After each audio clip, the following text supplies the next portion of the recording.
Captain Jack Morrison stood on the bridge of the Aurora's Hope and watched his world fall apart. Red lights flashed everywhere. Alarms screamed through the corridors. Behind him he could hear people crying, families, children.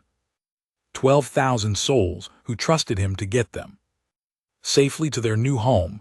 Captain, they're coming around for another pass, Kyle Harper said from the communication station. His voice was steady, but his hands shook as he gripped the console. Jack looked at the screens showing the enemy ships. 30 vessels surrounded them, like wolves circling wounded prey. The Krellin swarm had found them 3 hours into their jump through empty space. Pirates were famous across the galaxy. For one thing, they never left survivors. How long until life support fails? Jack asked. 4 hours. Maybe 5, answered Megan Clark from her medical station. She was supposed to be down in the medical bay, but every officer was needed on the bridge now. The children's section is already getting cold. I need to move them soon. Jack closed his eyes. Children.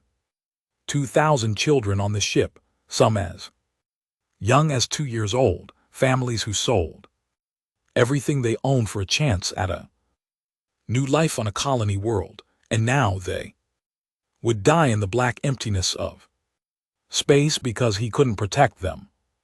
Sir, they're hailing us again, Kyle said. Put them through. The Krellin commander appeared on screen. His face was covered in dark scales, and his eyes were yellow and cold. Human captain, your ship is finished. Open your cargo bays and give us everything of value. Maybe we let some of you live. Jack knew it was a lie. The Krellins never left witnesses, but he had to buy time. Time.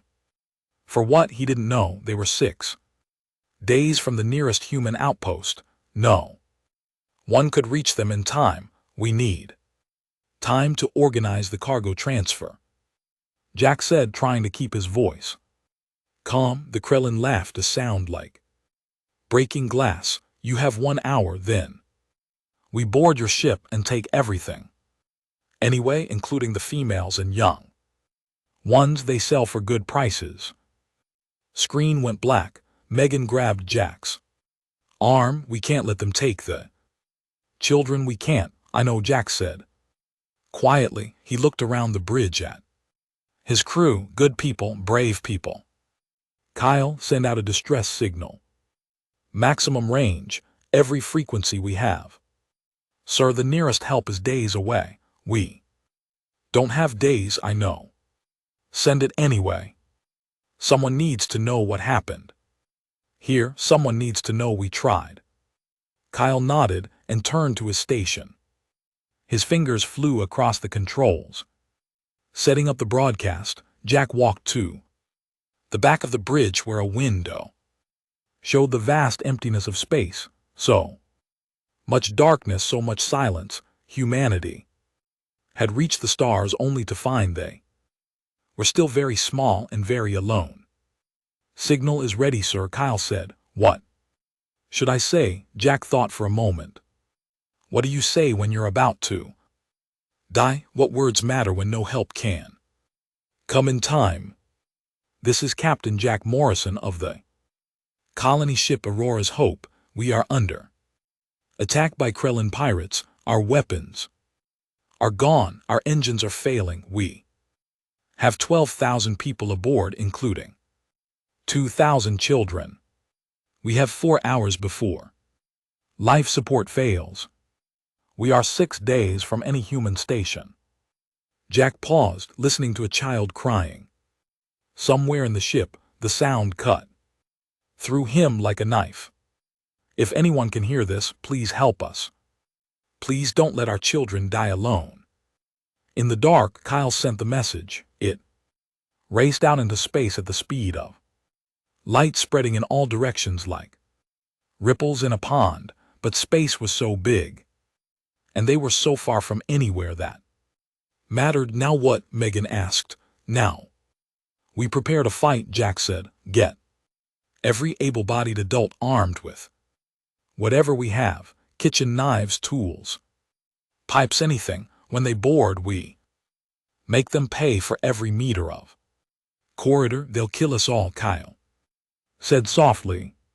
Yes, but maybe we can buy enough time for some of the children to hide. Maybe one or two can survive long enough to be found. It's all we have left. The bridge crew moved to follow his orders. Jack stood alone at the window, looking out at the stars.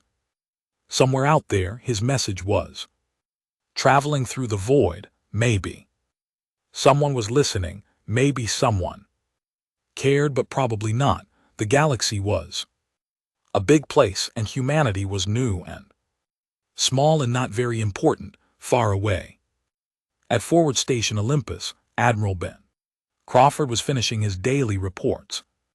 When the distress call came through, he listened to the message once, then played it again and again. Each time he heard the child crying in the background of Jack Morrison's plea for help. Ben was 60 years old. He had fought in 3 wars.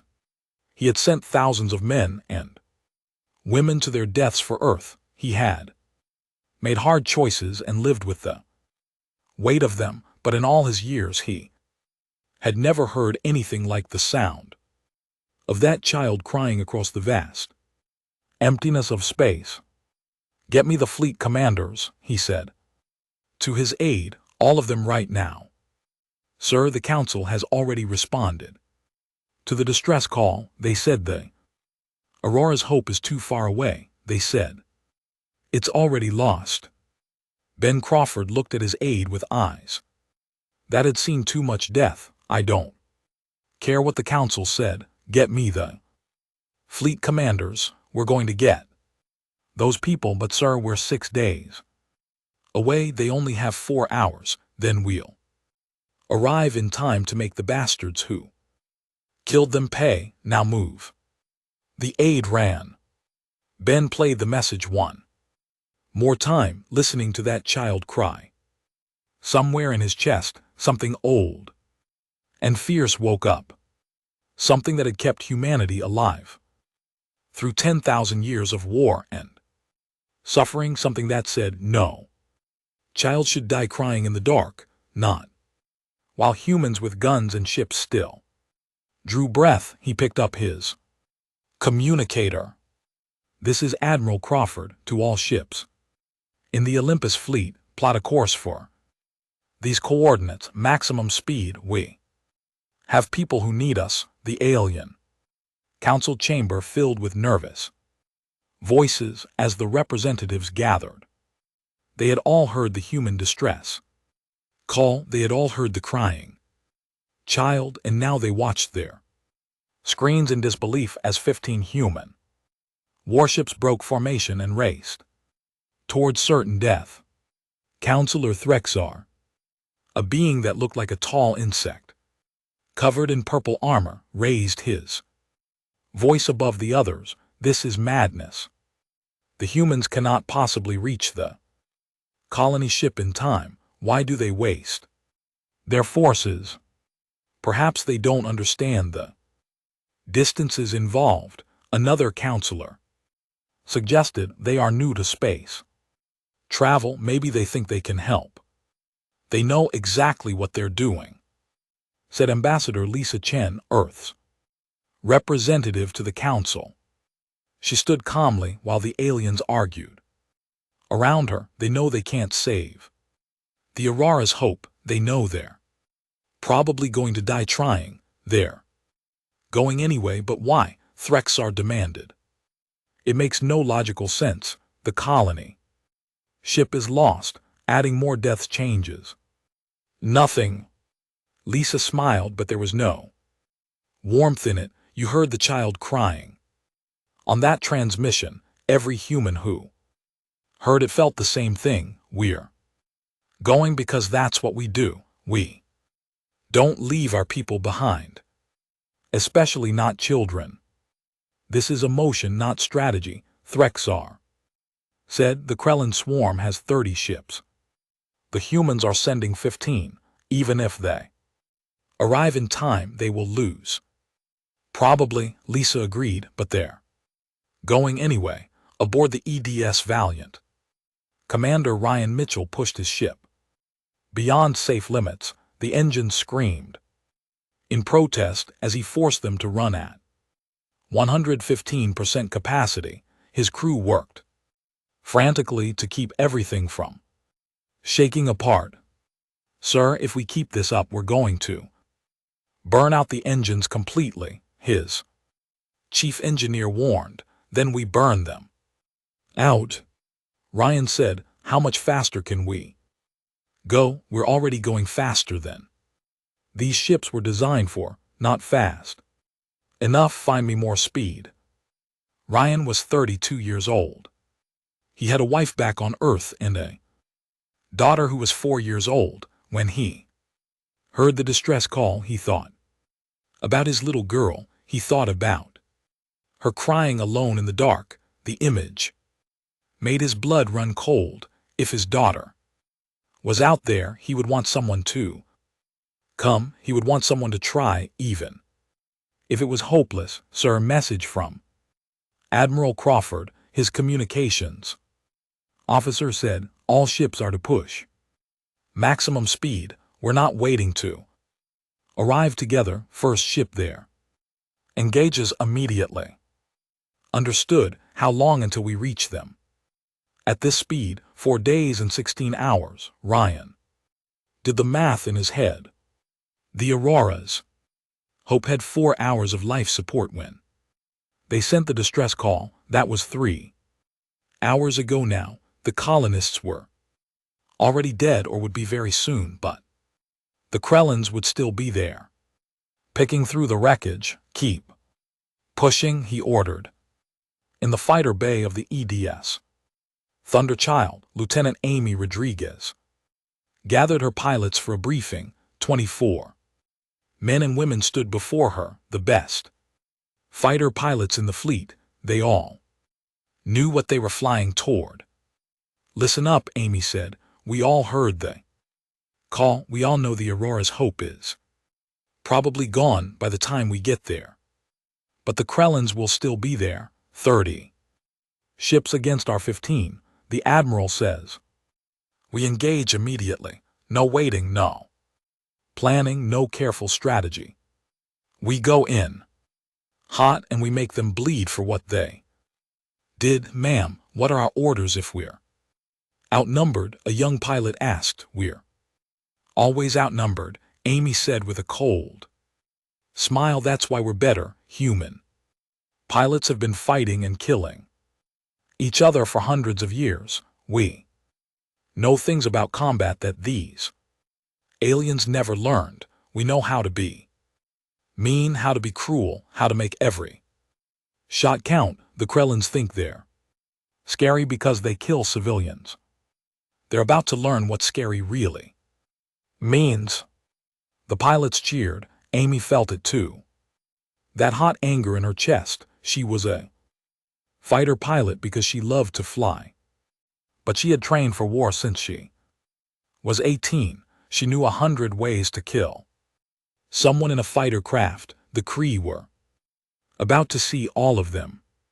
Down in the Marine quarters, Sergeant Greg Palmer checked his rifle for the 10th time. Around him, 200 Marines prepared their gear. They were the boarding party, the ones who would go ship to ship if needed. "Think we'll get there in time, Sarge?" a young Marine asked. "No," Greg said honestly, "but we'll get there in time to make the bastards pay." "That's enough." Greg was 45 years old. He had been a Marine for 27 years. He had fought on 6 worlds and killed more people than he cared to count. War was his life, but this felt different. The Krellins had killed families. They had killed children. That was a line you didn't cross, not in any war Greg had ever fought. "Load everything," he ordered. "Heavy weapons breaching Charges everything. When we board those Krellin ships, I want us to go through them like a chainsaw. No prisoners, no mercy. They wanted to be pirates. We'll show them what happens when you prey on humans. The Marines worked in grim silence. They all felt it. This wasn't just another mission. This was personal. Admiral Ben Crawford stood on the bridge of the Thunderchild and watched the fleet status reports. All 15 ships were pushing beyond safe limits. Engines were overheating. Crews were exhausted from the constant repairs, but no one complained. No one asked to slow down. Admiral were receiving transmissions from the Krellin swarm. His communications officer said, "They're demanding we turn back. They say the Aurora's Hope is their prize by right of conquest." "Send them a message," Ben said quietly. "Tell them this: release any survivors and leave immediately, or we will show them why Earth has never lost a war." "Sir, they outnumber us 2-1, I know." "Send the message anyway." The message was sent. Hours later, a response came back.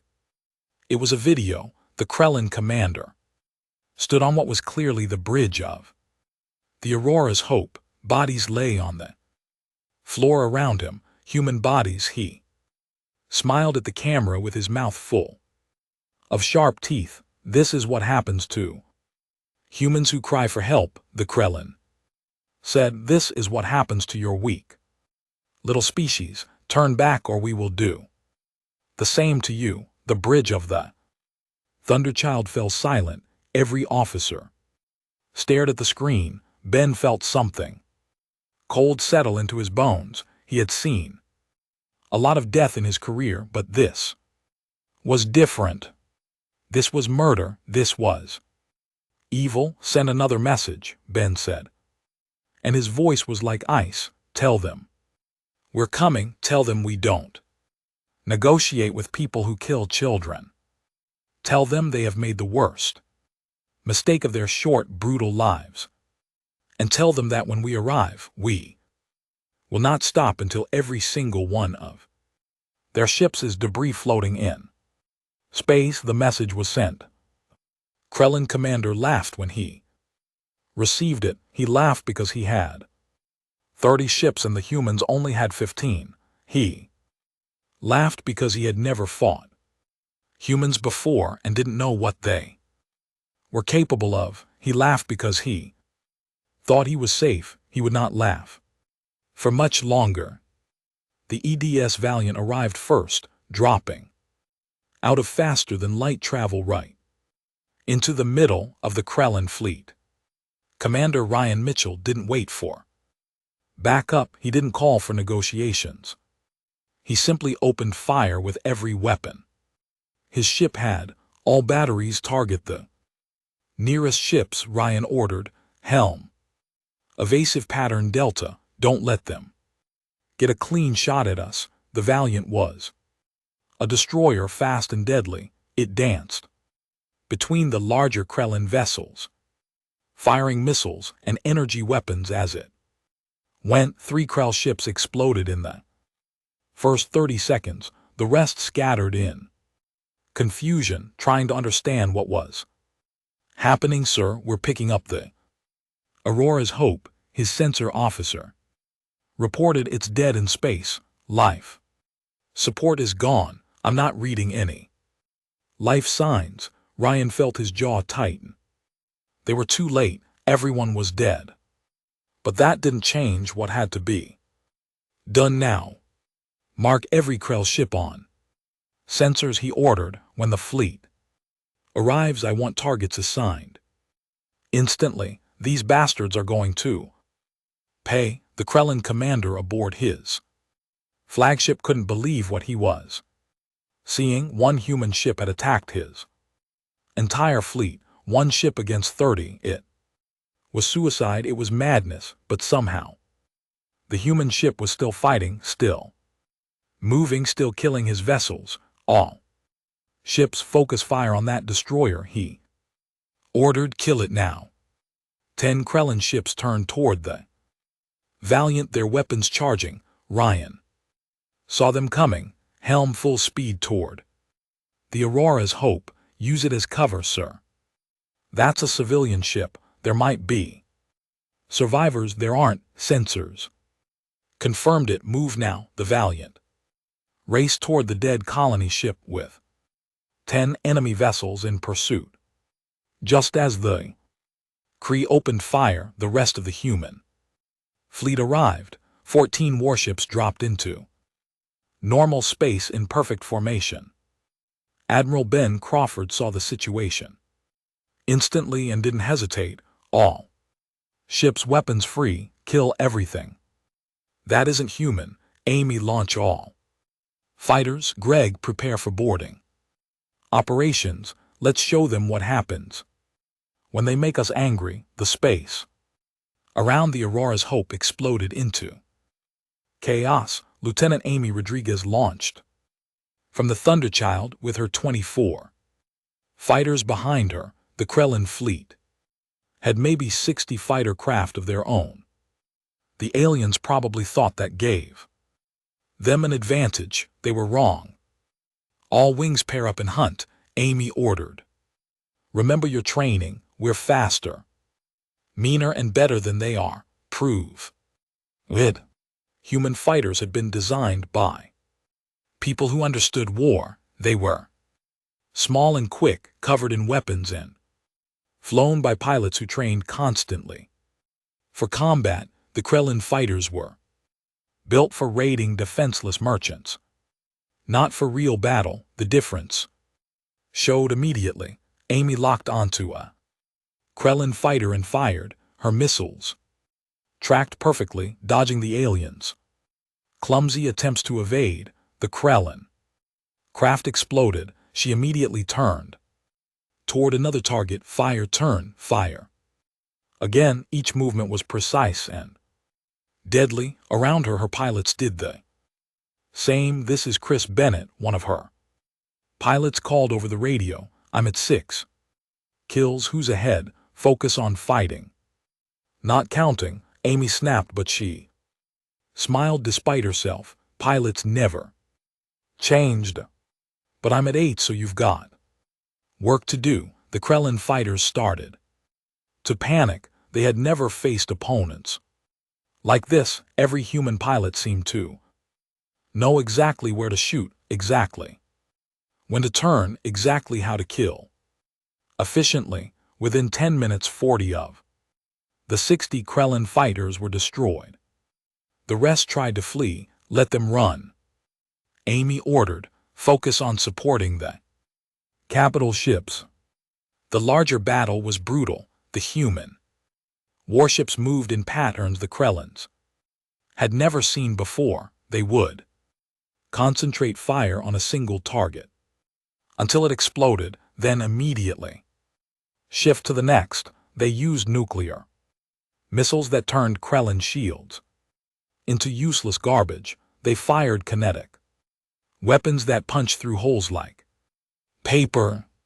Commander Ryan Mitchell brought the Valiant alongside a Krellin cruiser and fired every weapon directly into its engine section. The enemy ship broke in half, spilling bodies and debris into space. He didn't stop. He didn't slow down. There were still 27 enemy ships left. Sir, we're taking heavy damage, his engineer reported. Shields are at 30%. Hull breaches on decks 4 and 5. Keep firing. We're not done yet. Aboard the Thunderchild, Admiral Ben Crawford watched the battle unfold. His ships were winning, but the cost was high. 3 human destroyers were already crippled. 2 more were heavily damaged. The Krellins had numbers, and numbers mattered in space combat. Get me Sergeant Palmer, he ordered. Greg Palmer's face appeared on screen. Behind him, Marines were loading into boarding craft. Sir, the Krellin flagship is wounded but still fighting. I want you to take it, board that ship and kill Everyone aboard, start with the commander. I want him to know we're coming before he dies. Greg Palmer smiled, and it was not a pleasant expression. With pleasure, Admiral. 6 boarding craft launched from the Thunderchild. They were small and fast, designed to attach to enemy ships and burn through the hulls. The Krellans tried to shoot them down, but Amy Rodriguez's fighters provided cover, destroying any weapon that targeted the boarding craft. Craft attached to the Kree flagship with metallic crunches, cutting torches activated, burning through the alien hull. Sergeant Greg Palmer was first through the breach, his rifle up and ready. The Krellan crew tried to stop them. They failed. Human Marines had been fighting wars for centuries. They knew how to move through tight corridors. They knew how to clear rooms. They knew how to kill quickly and efficiently in close quarters. The Krellans were pirates who bullied defenseless merchants. They weren't warriors. Greg and his Marines went through the ship like a storm. Any Krellan who raised a weapon died instantly. Any who tried to flee died anyway. There was no mercy here. These creatures had murdered families. They had killed children. They deserved no quarter. Bridges ahead, one of his Marines reported. Blow the door, Greg ordered. A breaching charge exploded and the Marines poured through. The Krellan commander stood in the center of his bridge, surrounded by his officers. He raised his weapon, but Greg shot it out of his hand. You wanted to be a tough guy, Greg said quietly, walking toward the alien. You wanted to kill humans and make yourself feel powerful. Well, here we are. What do you think now? The Krellan commander looked at the human Marine with growing fear. This wasn't how it was supposed to go. Humans were supposed to be weak. They were supposed to be easy prey. Please, the Krellan said, we can negotiate. We have wealth, resources. Anything you want. You killed children. Greg said, there's nothing you have that I want except your life. He pulled the trigger. Outside the ship, the battle was ending. Of the 30 Krellan vessels, only 5 remained, and they were trying desperately to escape. Commander Ryan Mitchell pursued one in his damaged destroyer. Sir, let them go, his crew begged. We're falling apart. We need to stop. Not yet, Ryan said. He pushed the engines one more time, gaining on the fleeing Krellan ship. When he was close enough, he fired his last missiles. The Krellan ship exploded. Ryan's ship finally gave up. The engines died. Systems shut down across the destroyer, but Ryan smiled. He had done enough. Admiral Ben Crawford watched as the last 2 Krell ships jumped away into faster-than-light travel. He could have pursued them. He could have sent fighters after them. But he didn't. Let them run. Let them tell others what happened here. All ships ceasefire, he ordered. Damn it. Reports, casualty counts, and someone check the Aurora's Hope. Make absolutely certain there are no survivors. The reports came in slowly. 3 human ships destroyed completely, 6 more heavily damaged and barely functional, 4,000 Marines and crew dead or wounded. It was a terrible price, but 30 Krellan ships had attacked the Aurora's Hope. Only 2 escaped. Every pirate who killed those colonists had paid with their life.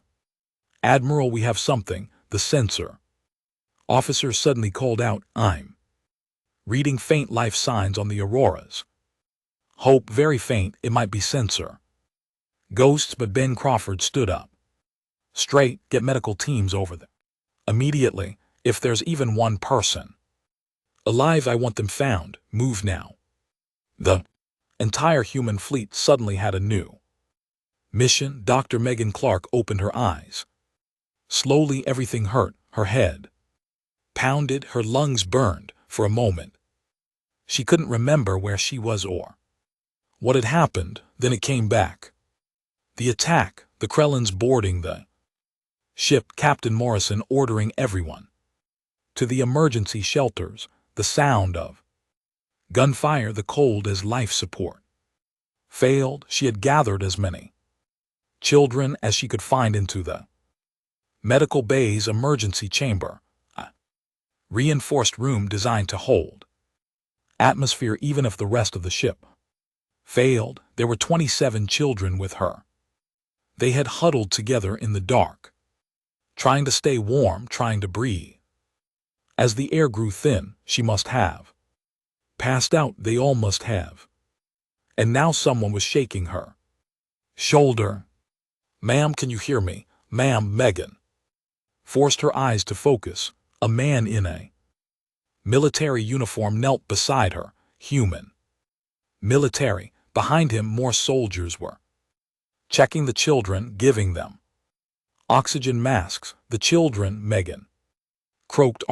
They're alive," the soldier said gently. "All 27, you saved them, you and Captain Morrison." He put everyone in emergency chambers before the Kree could reach them. The chambers kept enough air to keep people alive. Barely. Megan started to cry. She couldn't help it. How many survived? The soldier's face became serious. "We've found 347 people alive so far. Most are children." Captain Morrison kept them safe as long as he could. "Jack, is Jack alive?" "Yes, ma'am, he's on the bridge, unconscious but alive. We're transporting everyone to the fleet medical ships. You're safe now." "Krellins are gone." "Gone where?" The soldier smiled coldly. "Dead mostly. Few escape to tell others what happens when you attack humans." Over the next hours, the human fleet worked frantically to evacuate the Aurora's Hope. 347 survivors out of 12,000. It was a terrible loss, but it was also 347 people who would have died if the fleet hadn't come.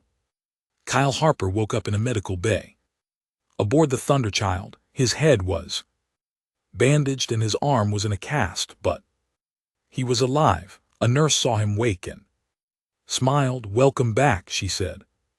"You're one of the lucky ones." "Distress call," Kyle said weakly. "Did anyone hear it?" "We heard it," said a voice from the doorway. Admiral Ben Crawford walked in. He looked tired with dark circles under his eyes, but there was satisfaction in his expression. "Your message reached us. We came as fast as we could." "You came?" Kyle repeated as if he couldn't quite believe it. "You actually came?" "Of course we came. You called for help. You told us children were in danger. What else would we do?" Kyle started crying. He had sent that distress call, thinking no one would respond, thinking he and everyone he knew would die alone in the dark. But they had come. Humans had crossed impossible distances at impossible speeds because someone called for help. "Thank you," Kyle whispered. "Thank you." Ben squeezed his shoulder gently. "Rest. You have a long recovery ahead. But you're safe now." As the survivors were stabilized, word of the battle spread across the galaxy. The aliens who monitored that region of space couldn't believe what they were seeing. Humans had fought with a ferocity and skill that shocked everyone. The Krellin swarm, which had terrorized merchants and colonies for decades, had been nearly wiped out in a few hours.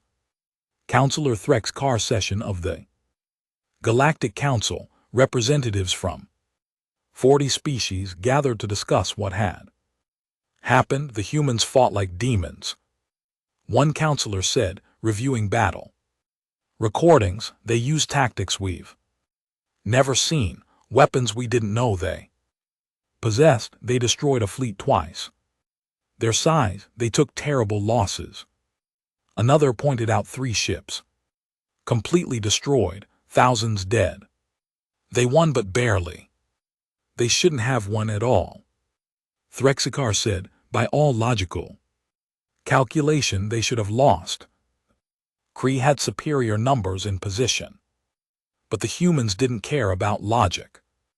They cared about rescuing their people.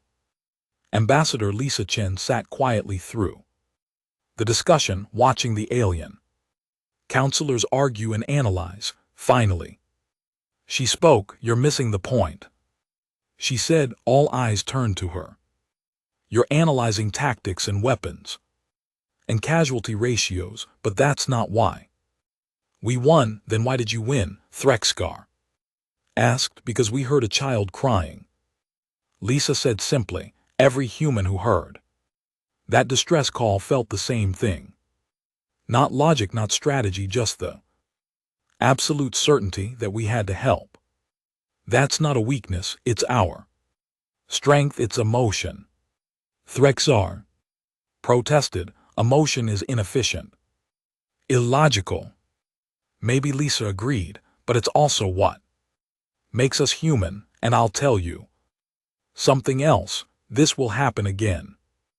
Anytime someone calls for help, anytime we hear that someone is in danger, humans will come. It doesn't matter if it's logical. It doesn't matter if the odds are bad. We will come. The council chamber fell silent. The aliens looked at each other, understanding dawning on their faces. Earth had just announced itself as a power that would fight for others, not just for itself, a power that would risk everything for strangers.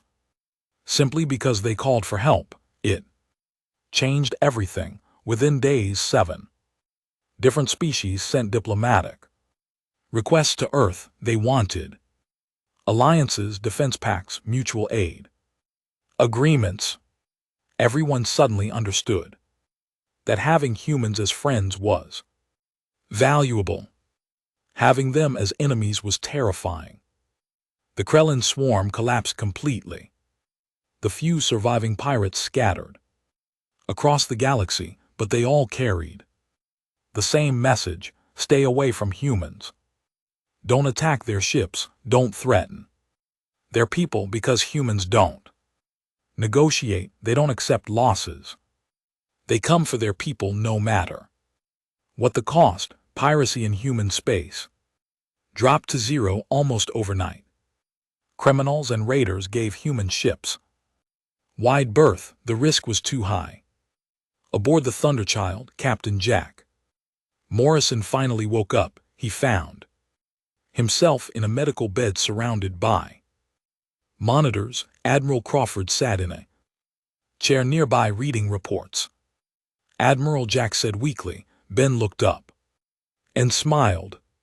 Captain Morrison, good to see you awake. How do you feel? Like I was hit by a ship. What happened? The Krellins are dead. We arrived 4 days after your distress call. We were too late to save most of your people, but we saved 347.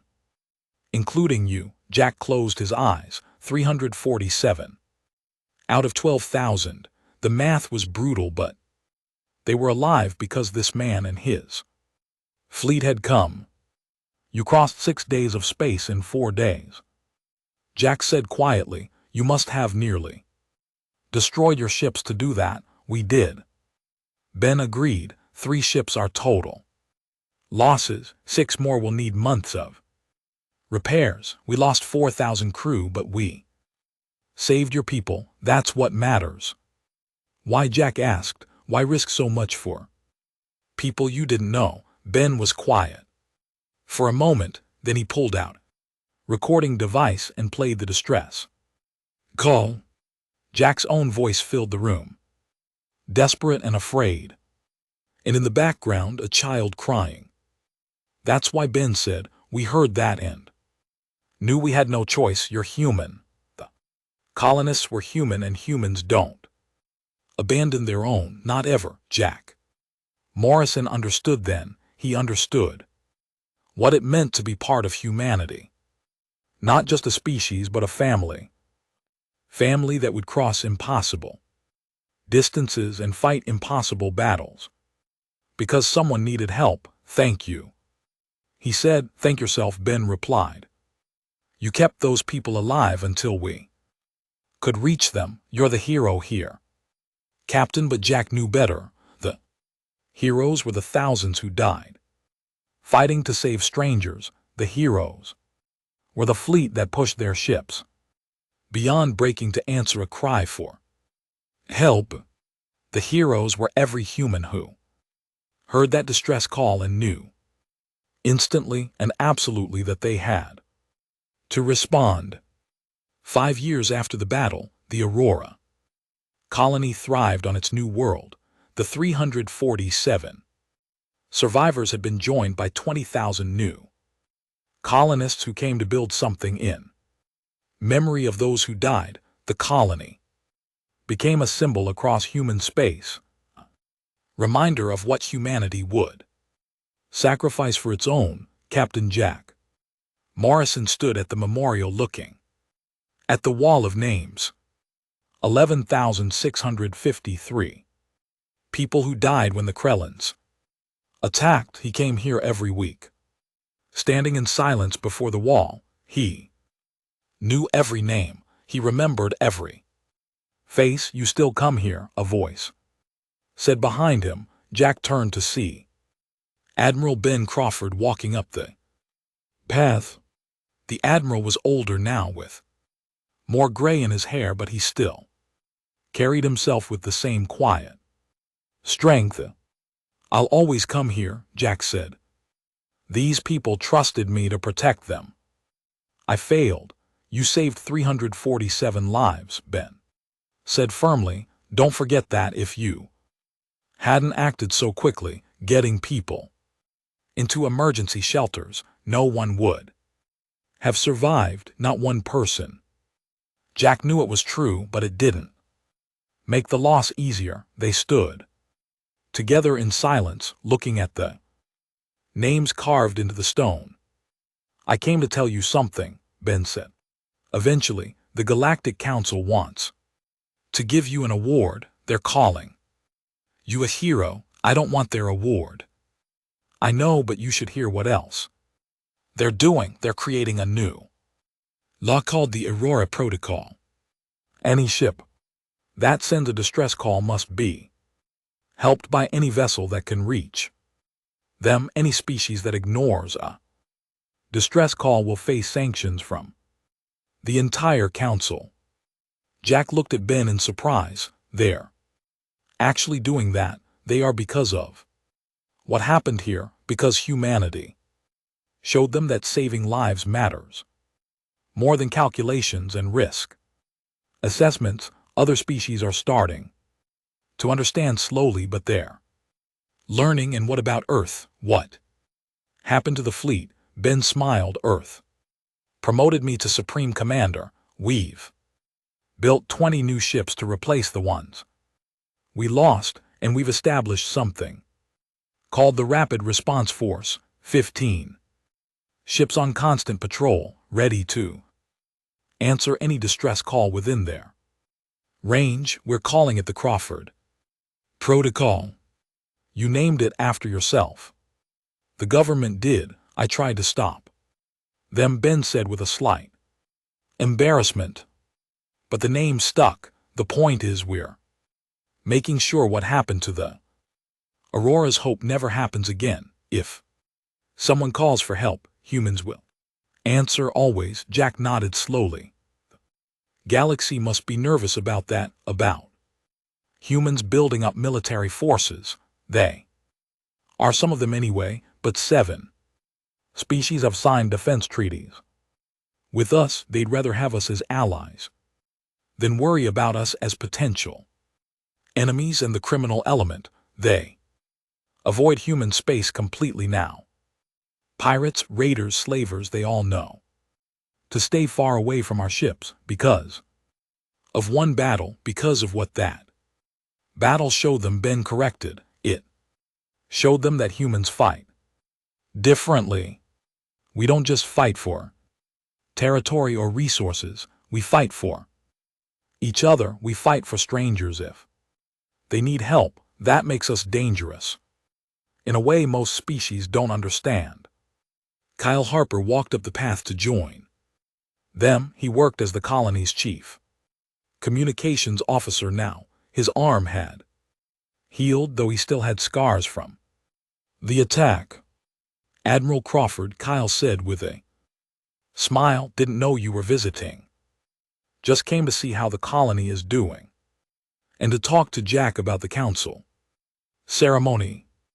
Are you going? Kyle asked Jack. I don't know. You should, Kyle said, not for yourself but for them. He pointed to the memorial wall. Let the galaxy see what they died for. Let everyone understand why humans answered the call.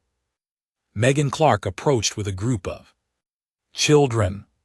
She ran the colony school now, teaching the children who had survived and the new children born on the colony world. When the kids saw Admiral Crawford, they ran to him excitedly. Admiral, are you flying ships today? One little girl asked. Not today, Ben said, kneeling down to talk to her. But my ships are up there watching, making sure you're all safe, because you heard us crying, the girl said.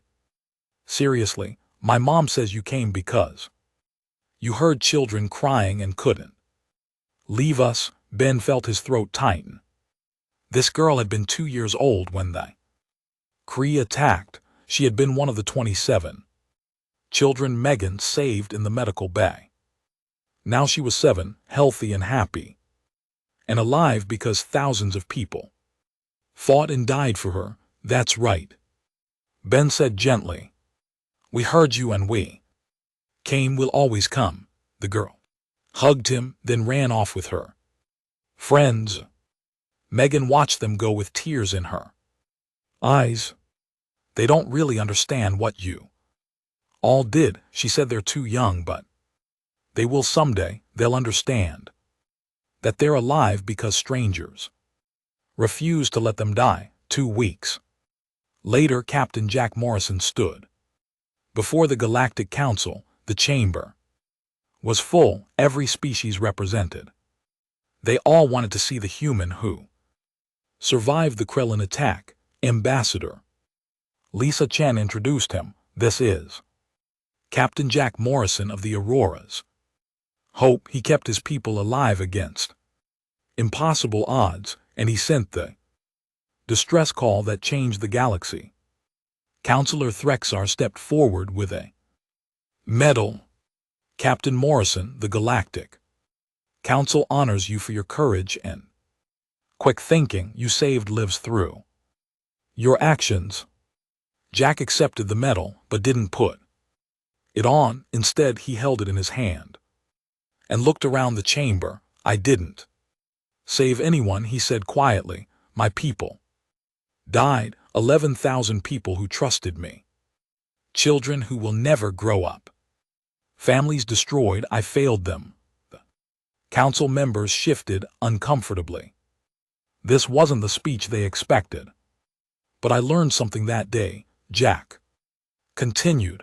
I learned what it means to be human, not just the species, but the idea. I sent a distress call thinking no one would come, thinking we would die alone, but humans came. They pushed their ships beyond breaking. They fought against terrible odds. 4,000 of them died to save 347 of us. That math doesn't make sense to most of you, but it makes sense to humans. He looked at Threxar directly. You asked Ambassador Chen why we won that battle. She told you it was because we heard a child crying. That's true, but it's more than that. It's because humans believe some things are more important than survival. Honor is more important. Protecting the innocent is more important. Making sure no one dies alone in the dark is more important. Jack held up the medal. I accept this on behalf of every human who died saving my people. I accept it for the Marines who boarded enemy ships knowing they might not come back, for the pilots who fought outnumbered and kept fighting, for the crews who pushed their engines until they broke, for Admiral Crawford who gave the order to come even though every logical calculation said we would fail. He paused, letting his words sink in. You want to know what makes humans different? It's not our weapons, it's not our tactics. It's that we refuse to accept that some people are acceptable losses. Every life matters, every child crying in the dark matters, and we will cross any distance, pay any price to make sure no one is abandoned. That's what makes us human. That's what makes us strong. The chamber was completely silent when he finished. Then slowly, one by one, the alien counselors stood. It started with Ambassador Chen, then spread to others. Soon the entire council was standing, acknowledging not just Jack Morrison, but everything humanity had proven that day. Later, Jack stood with Ben Crawford, looking out at Earth from a station window. The blue planet turned slowly. Below them, beautiful and peaceful. Did I say the right things? Jack asked. You said what needed to be said, Ben replied. The galaxy needed to understand not just that we'll fight, but why we fight. Do you think it will make a difference? It already has. We're getting requests for help from species that would never have asked before. They're starting to believe that if they're in trouble, humans will come, and more importantly, our own people believe it. Every human in space knows that if they send a distress call, the fleet will answer no matter what. Jack thought about the children on Aurora Colony growing up safe and protected. He thought about the 11,000 who died but were not forgotten. He thought about the future humanity was building among the stars. The cry that brought the strength of Earth's military, he said softly. That's what they're calling it now. The historians, the news services like it was some great moment in history. It was. Ben said it was the moment humanity showed the galaxy who we really are. Not conquerors, not traitors, but protectors, people who come when others cry for help. Jack looked down at the medal in his hand, then carefully pinned it to his uniform, not for himself but for all of them, for the living and the dead, for everyone who heard that cry and answered it. We an LT Unk and GT LL keep answering. Jack said it was both a promise and a statement of fact. Always. Ben agreed. Below them, Earth continued its eternal rotation, and around it human ships patrolled in silence, listening, waiting, ready to answer the next call for help, no matter where it came from or what it might cost, because that was what humans did. That was what they would always do. In the darkness of space, in the vast silence between stars, that promise echoed outward like a beacon. Help would come. Humanity had made that commitment, written it in the blood of 4,000 who died to save 347. And across the galaxy, species, both great and small, heard that promise and knew it was true. The cry had brought Earth strength, and that strength would never falter.